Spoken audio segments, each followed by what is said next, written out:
نور على مر الزمان تألقا وأضاء للدنيا طريقا مشرقا وهدى من الرحمن يهدينا به للصالحات وللمكارم والتقى.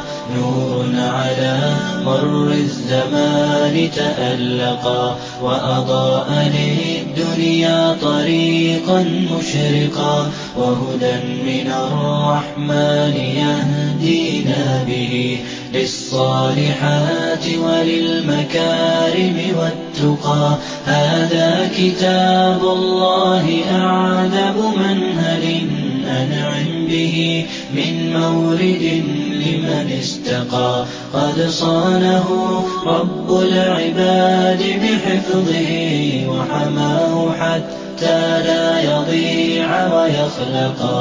طوبى لمن حفظ الكتاب بصدره فبدا وضيئا كالنجوم.